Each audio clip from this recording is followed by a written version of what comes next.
Imagine, if you will, a city. Let us take Manhattan as our reference, a dense, bustling grid of steel and stone, stretching 21 kilometers from the Battery to Inwood. Now, imagine taking the entire mass of our sun, a sphere so vast that 1 million Earths could fit inside it, and crushing that mass. You compress it past the point of white heat, past the point of planetary scale, until it is so small it could sit within the borders of that single city. This is not a theoretical construct of a fevered mind. It is a reality of our universe. It is a neutron star. Specifically, it is the most magnetic object known to exist, a magnetar. As you lie here, safe within the cocoon of Earth's atmosphere, the magnetar is a ghost in the dark. It is a silent, vibrating monolith, spinning several times a second, wrapped in a magnetic field so powerful it defies the very definition of a vacuum. If a single teaspoon of this star's material were brought to Earth, it would weigh 900 billion kilograms. It would sink through the crust, through the mantle, and settle only at the very core of our world, leaving a needle-thin hole through the planet. But the star is not coming for us as a projectile. It is coming as a distortion. It is crossing the outer boundaries of our solar system. And as it does, the laws of physics that have governed our lives for 4 billion years are beginning to fray at the edges. To truly comprehend the nature of the magnetar, we must abandon our terrestrial intuition and descend into a realm where the laws of physics, as we know them, begin to fracture. We must look into the heart of the star through the cold, unyielding lens of quantum mechanics. On Earth, we are surrounded by what we perceive as solid matter. Yet, science tells us that matter is, in fact, an illusion of emptiness. If you were to expand an atom to the size of a vast cathedral, its nucleus would be no larger than a tiny insect in the center, while the electrons would be distant ghosts in the outermost pews. Between them lies nothing, a vacuum held in place by the delicate tension of the electromagnetic force. But inside the dying progenitor of a magnetar, this emptiness is the first thing to be sacrificed. As the stellar core collapses under its own gargantuan gravity, the outward pressure of nuclear fusion fails. The star's mass falls inward at a significant fraction of the speed of light. The electromagnetic force is simply not strong enough to resist this onslaught. The electron clouds are crushed. This is the threshold of the Fermi Sea. In 1925, Wolfgang Pauli articulated the Pauli exclusion principle. It states that no two fermions, particles such as electrons and neutrons, can occupy the same quantum state simultaneously. Think of it as an infinite, multi-layered parking garage. As the star collapses, the garage becomes dangerously crowded. Every lower energy spot is filled instantly. The remaining electrons are forced into higher and higher energy levels. They begin to move faster and faster, not because they are hot, but because they are crowded.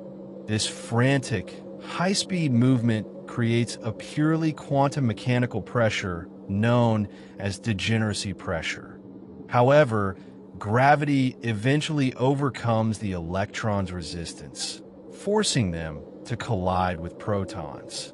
In a transformation known as inverse beta decay, they vanish, replaced by neutrons. Now, a new resistance arises: Neutron Degeneracy Pressure. This is the raw, cold resistance of the universe against being squeezed too tightly. If we were to cut this star in half, we would find a structure that defies every terrestrial intuition. The magnetar is a solid-liquid hybrid of impossible strength. The exterior is a thin atmosphere, perhaps only 10 centimeters deep, composed of ultra-hot plasma. Beneath this lies the outer crust, a crystalline lattice of iron nuclei. Under the weight of a quadrillion GS, this iron is crushed into a solid trillions of times stiffer than any steel. As we descend deeper, the density reaches 10 carat 14 allograms per cubic centimeter. Here, the nuclei are no longer distinct. They are crushed together, battling between the strong nuclear force and Coulomb repulsion. This results in nuclear pasta. First, we find gnocchi, isolated clumps of nucleons. Deeper, they flatten into lasagna, infinite sheets of nuclear matter. Deeper still, they are squeezed into spaghetti, long cylindrical rods. This pasta is the strongest material in the universe. To break a single strand would require a force billions of times greater than the strength of diamond. Finally, at the core, we reach a superfluid ocean, a liquid with zero viscosity that flows forever without friction. If you were to stir a cup of this material, it would swirl in a perfect, eternal vortex. This superfluidity acts as a cosmic dynamo, generating the star's 10 carat 15 Gauss magnetic field, a magnetic shroud that will soon reach out to touch the Earth. As we hover mere centimeters above the surface, we enter a realm where the vacuum itself is no longer empty. In the presence of a magnetic field exceeding 10 carat 15 Gauss, space-time undergoes vacuum polarization. In classical physics, a vacuum is a void. But in quantum electrodynamics, the vacuum is a sea of virtual particles. The Magnetar's field is so strong that it pulls these virtual pairs apart before they can vanish. The vacuum becomes birefringent, acting like a prism that splits light into two different paths. The photons, particles of light, do not travel freely here. In a phenomenon called photon splitting, a single high-energy X-ray photon spontaneously splits into two lower-energy photons. Imagine the light struggling to move through this environment. It is not like light through air, but like light moving through a thick, pressurized diamond. This is the quantum limit. If the magnetic field were any stronger, it would exceed the Schwinger limit, creating matter directly out of the vacuum. Even here, the air is a soup of crushed ions and polarized light, vibrating with the immense frequency of the star's rotation. It is a place of absolute crystalline order. Though the Magnetar appears as a silent, rotating monolith, its crust is under a state of unimaginable tension.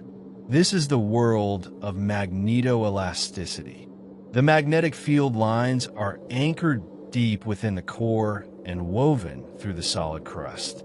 When the magnetic stress exceeds the sheer strength of the nuclear lattice, the crust snaps.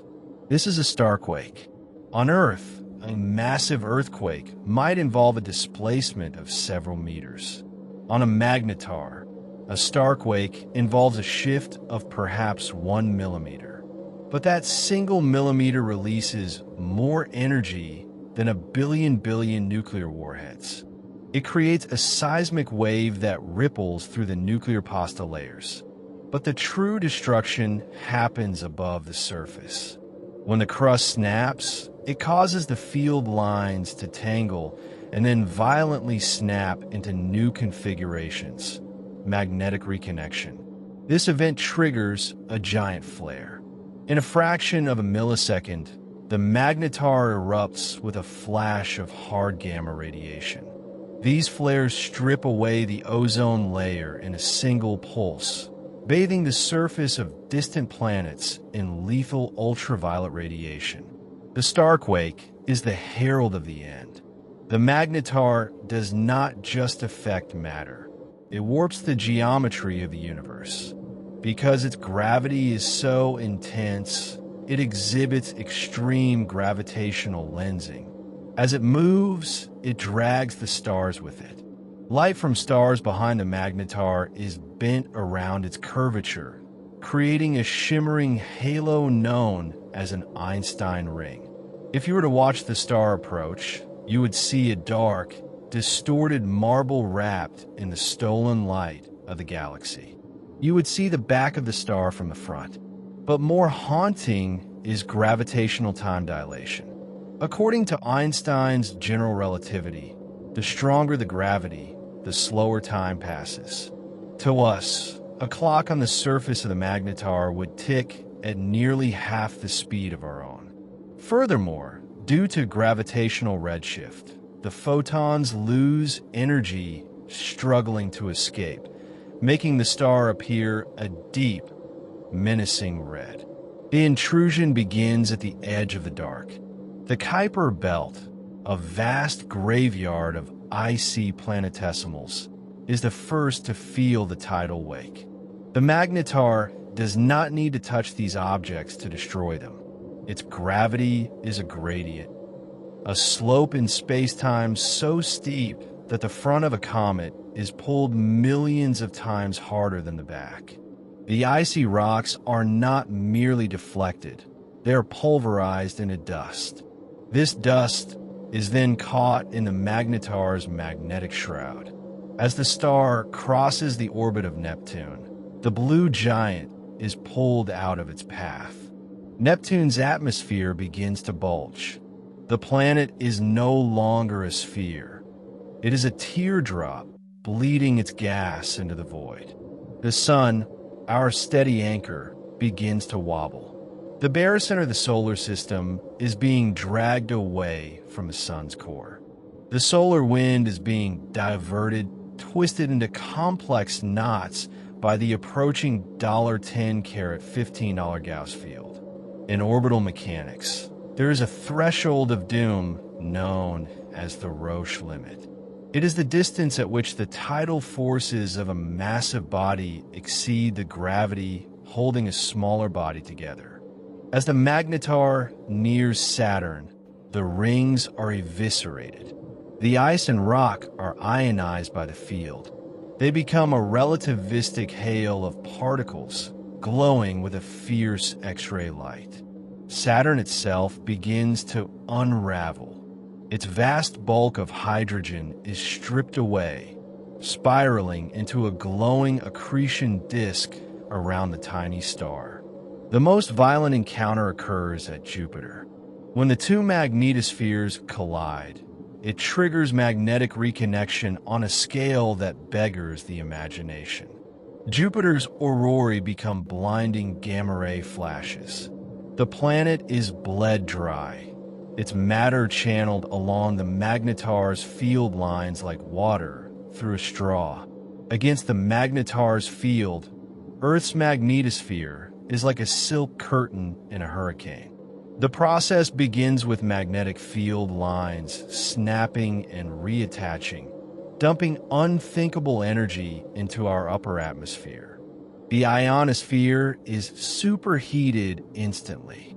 Nitrogen and oxygen molecules are stripped of their electrons, turning the air into a glowing, screaming plasma. This is atmospheric stripping.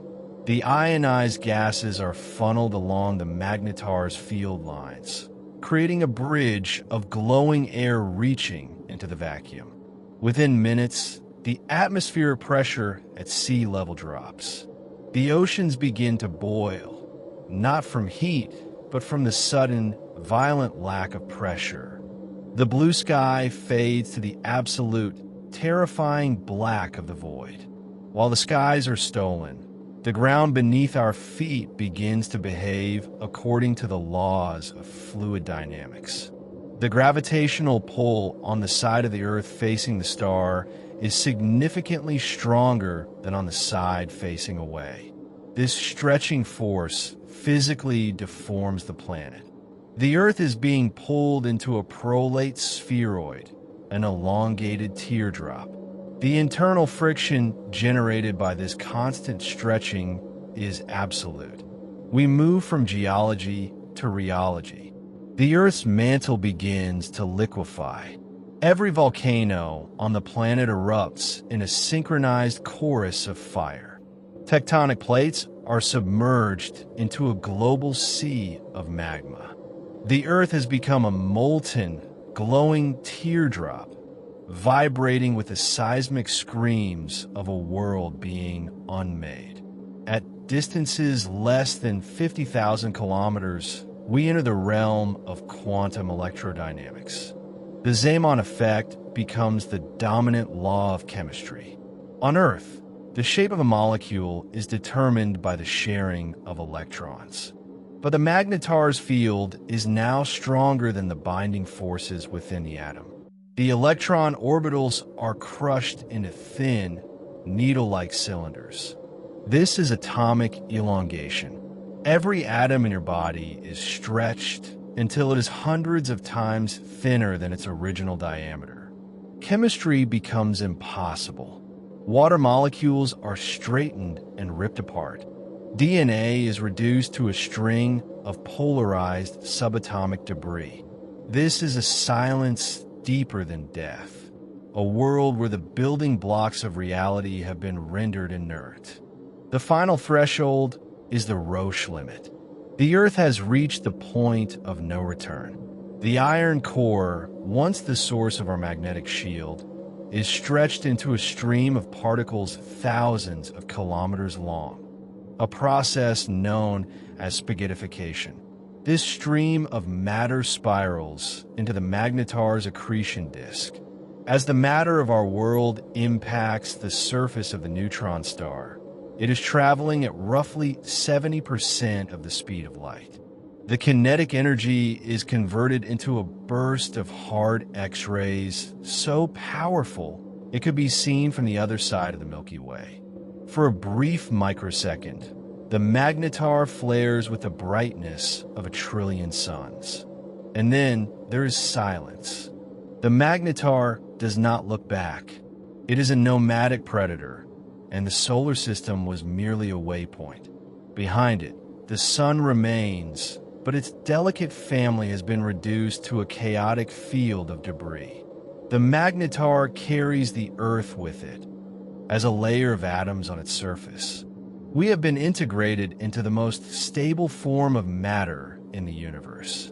We are now nuclear pasta, a thin layer of gnocchi and lasagna-shaped nuclei, less than a centimeter thick, crushed under a quadrillion GS. As it drifts into the dark, the star will slowly cool. It becomes a black dwarf, a cold, city-sized sphere of ultra-dense matter. It will see the death of the galaxy itself. Even as the distant galaxies fade, the star and the atoms of Earth within it will remain. We are no longer a planet defined by seasons and tides. We are a permanent monument to the power of the fundamental forces. The symphony has ended. Only the silence of the void remains. As we have explored the brutal physics of a magnetar, we have looked through the eyes of God, observing the shifting of tectonic plates and the elongation of atoms. But now, we must descend to the surface of the pale blue dot for a final time. We must witness the end not as a data point, but as an experience. Long before the physical impact, the magnetar would dominate the human psyche. As the star reaches the inner solar system, the night sky as we know it ceases to exist. Because the magnetar is a source of intense X-ray and gamma radiation, the atmosphere is perpetually ionized. For the last generation of humanity, the sky would not be black or blue. It would be a shifting, iridescent curtain of permanent aurora. These are not the gentle green ribbons of the North Pole, but violent, crackling neon fires, purple, blood red, and blinding white. Every radio, every satellite, and every power grid on Earth has already failed, fried by the Magnetar's electromagnetic pulse. We are cast back into a pre-industrial silence. In the streets of London, Tokyo, and New York, billions look up at a sky that is literally burning. There is no more internet, no more global news, only the direct, terrifying observation of the cosmos. This silent spring has become the burning winter. The birds have stopped migrating, their internal compasses shattered by the Magnetar's field. The whales have washed ashore, lost in a sea where north is no longer north. As the Magnetar crosses the 100,000-kilometer mark, the tidal bulge becomes visible to the naked eye. The oceans are being pulled toward the star. On the side of the Earth facing the Magnetar, the sea level rises by kilometers. This is not a wave. It is a permanent mountain of water, moving as the Earth rotates. Imagine the psychological weight of this moment. For the first time in human history, the invisible laws of gravity have become visible. People standing on the coast would see the entire horizon tilting upward. In these final hours, the overview effect, the profound shift in consciousness usually reserved for astronauts, becomes a global phenomenon. The petty divisions of politics, borders, and wealth dissolve. As the Magnetar grows into a blindingly bright needle in the sky, brighter than the full moon, humanity is united by a single, shared destiny. We are no longer Americans, Chinese, or Europeans. We are a biological collective watching the closure of a 4-billion-year-old experiment. The heat generated by the tidal stretching begins to radiate through the ground. The soles of your feet can feel the vibrations of the mantle liquefying 10 kilometers beneath you. It is a rhythmic, low-frequency hum, the heartbeat of a dying world. In the final 10 minutes before the Roche limit is reached, a strange phenomenon occurs: the weightless terror. As the Magnetar's gravity begins to cancel out the Earth's gravity, objects and people begin to feel lighter. Dust rises from the ground and refuses to settle. The air itself begins to thin as it is vacuumed into space. But even as our bodies feel weightless, the magnetic field is beginning to interact with the iron in our blood and the electrical signals in our neurons. There's a shimmering in the vision, the magnetophosphines, caused by the magnetic field directly stimulating the retina. We are literally seeing the magnetism of the star with our own eyes. Then comes the elongation. It starts as a subtle pressure in the joints. Every cell is being tugged. It is a slow, painless stretching. You look at your hands, and they seem longer, thinner. The world is becoming a hall of mirrors. The sky is now a single, blinding white fire. The Magnetar is no longer a distant threat. It is the only thing in existence. The earth beneath you is no longer solid. It is a fluid, a memory of a planet. And as the atmosphere finally vanishes, the last thought of the last human is not one of fear, but of awe at the sheer, terrifying scale of a universe that does not care, yet possesses such magnificent, violent beauty. Once the earth has been torn asunder, it does not simply vanish. It transforms. The trillions of tons of silicate rock, the iron core, and the frozen remains of our atmosphere are shredded into a cosmic ring of fire, the accretion disk. In this disk, the velocity of what was once our world reaches relativistic speeds.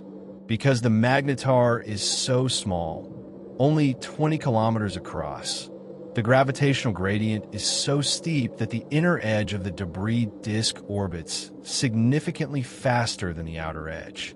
This creates kinetic friction on a celestial scale. The disk heats up to millions of degrees, emitting a constant, haunting scream of hard X-rays. If an observer were looking from a safe distance, they would see a glowing, flat plate of white-hot plasma circling a black void. This is the Eddington limit in action, the point where the outward pressure of the star's radiation is so intense that it actually pushes back against the infalling matter. The debris of Earth is caught in a violent tug-of-war between gravity's hunger and radiation's fury. Every second, gigatons of Earth matter spiral inward, crossing the innermost stable circular orbit, ISCO. At this boundary, the matter loses all orbital stability and plunges toward the star's surface. This is the final journey of our planet's physical form. What happens to an atom when it finally strikes the surface of a magnetar? This is a descent into a nightmare of density. The impact speed is roughly 150,000 kilometers per second, half the speed of light. Upon impact, the kinetic energy is so immense that the atom is instantly stripped of its identity. The electrons are crushed into the nucleus. The protons become neutrons. On the surface of the magnetar, the gravity is so strong that the mountains of Earth matter are crushed to a height of less than 1 millimeter. Imagine the entire Himalayas flattened into a shimmering, microscopic film of nuclear fluid. Here, we encounter the superfluidity of neutrons. In this state, matter has zero viscosity. The remains of our world flow across the star's surface with no friction, moving in perfect, eternal vortices. Within this crust, the atoms of your body, the carbon in your heart, the calcium in your bones, are no longer yours. They are rearranged into the nuclear pasta we discussed earlier. You have become the gnocchi and spaghetti of the cosmos. In a strange, terrifying way, we have achieved the ultimate stability. We have become part of a structure that will outlast the stars themselves. As the magnetar leaves our scorched solar system, it begins its long, cooling process. A magnetar's active life is short, only about 10,000 years before its magnetic field decays into that of a standard neutron star. But its physical existence is nearly eternal. For the next trillion years, the star will drift through the increasingly dark corridors of the Milky Way. As the universe enters the degenerate era, where star formation ceases and the last red dwarfs flicker out, the magnetar remains. It becomes a black dwarf, not a black hole, but a cold, dark, city-sized diamond of unimaginable density. It is a time capsule. Encapsulated in its crystalline crust is the raw material of the third planet from the Sun. We are no longer a civilization of thoughts and dreams, but a civilization of pure, dense geometry. In the final silence of the universe, when the last galaxies have drifted beyond the cosmic horizon, these dark, silent monoliths will be the only things left. They are the gravestones of a vibrant universe. And within one of these gravestones, the memory of humanity is written in the language of nuclear force, etched into the very fabric of matter, waiting for a heat death that may never fully erase the fact that we once existed.